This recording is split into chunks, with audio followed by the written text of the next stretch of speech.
क्या आप जानते हैं वर्ल्ड वॉर 2 में सिर्फ यूएसए के ही 52 सबमरीन्स खो गई थी, जिनमें कई क्रू मेंबर्स भी थे। लेकिन फिर 2019 में कुछ ऐसा हुआ जिसके बाद एक सबमरीन्स को खोज निकाला गया, और वो सब के सब वर्ल्ड वॉर 2 के खोए हुए सबमरीन्स थे। आखिर कैसे इतने सालों के बाद भी ये मिस्ट्री सॉल्व हुई? इस कहानी के पीछे की सच्चाई को जानने के लिए वीडियो में आखिर तक बने रहिए। अगर ये वीडियो आपको अच्छा लगे तो वीडियो को लाइक करके चैनल को सब्सक्राइब कर दीजिएगा। आइए नजर डालते हैं इस रहस्यमय कहानी के ऊपर।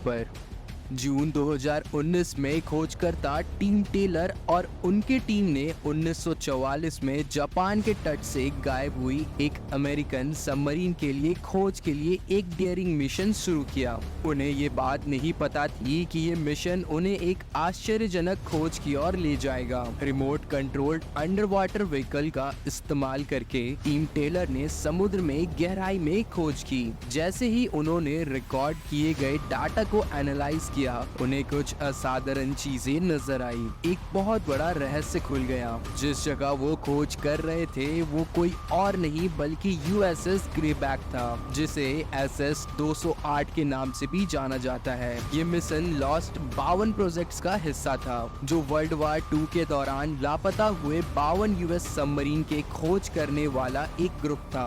ग्रेबैक जनवरी 1944 में पर्ल हार्बर से अपने 10th और आखिरी मिशन के लिए रवाना हुई थी। ये अपने 80 बहादुर नाविकों का दल के साथ एक युद्ध के लिए निकले थे, लेकिन दुख की बात यह है कि ये बिना किसी निशानी के ही गायब हो गए।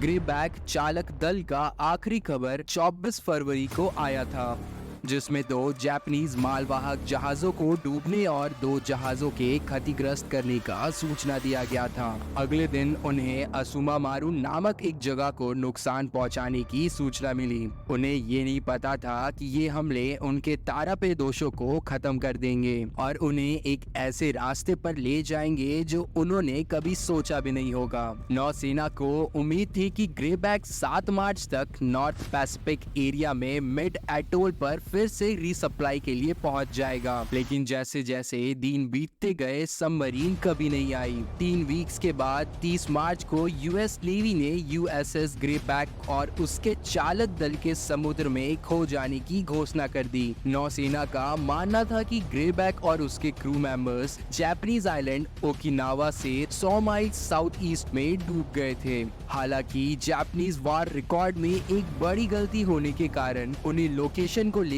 एक गलतफहमी हो गई थी। सच्चाई को ढूंढने के लिए टीम टेलर ने एक जापानीज रिसर्चर यूटाका इवासाकी से कांटेक्ट किया। यूटाका ने सासेबो बेस की फाइल्स को सावधानी से खोजा और एनालाइज किया, जिससे आखिरकार वो गलती सामने आ गई और एक चौंका देने वाली बात का खुलासा हुआ। यूटाका ने ग्रेबैक के आखिरी प्रसारण के ठीक 2 दिन बाद 27 फरवरी 1944 के एक लिखित रेडियो रिपोर्ट में एक 1 डिजिट एरर की खोज की। रिपोर्ट में नाकाजिमा P5N बॉम्बर के हमले के बारे में लिखा गया था, जिसने वहां मौजूद सभी यूएस सबमरीन पर बॉम्ब्स गिराए, जिससे एक भयानक विस्फोट हुआ और तभी शायद यूएसएस ग्रेबैक भी डूब गई। टीम टेलर और उनकी टीम ने ग्रेबैक के डूबने की असली जगह की खोज के लिए 2019 में एक बड़ा मिशन शुरू किया और आखिरकार कई सालों की मेहनत के बाद उन्होंने सबमरीन की खोज कर ली। ग्रेबैक का नाम समुद्र के नीचे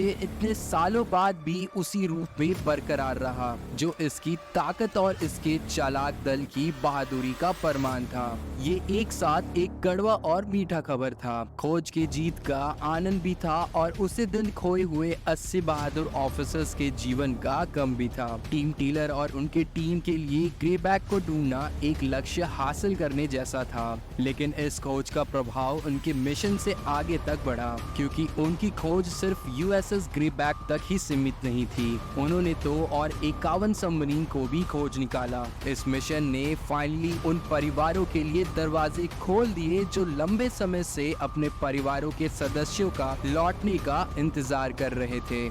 टीम टाइलर ऐसे ही और लापता जहाजों के रहस्य को सुलझाने के लिए और उनके क्रू मेंबर के दुखी परिवारों को दिलासा देने की इच्छा से प्रेरित हैं। उनका मानना है कि हमारे फ्रीडम के लिए अपने जीवन का बलिदान देने वालों का सम्मान करना हमारा कर्तव्य है और ये मिशन उन्हें दिया जा रहा है, ये एक श्रद्धांजलि है। यदि आप अतीत के और विश्वास ना होने वाले रोचक कहानियों के बारे में और भी जानना चाहते हो तो हमारे इस चैनल को सब्सक्राइब कर दीजिए। अगर आपको ये वीडियो पसंद आए तो वीडियो को लाइक करना ना भूलें। मिलता हूँ दोस्तों अब दूसरी वीडियो में, तब तक के लिए अपना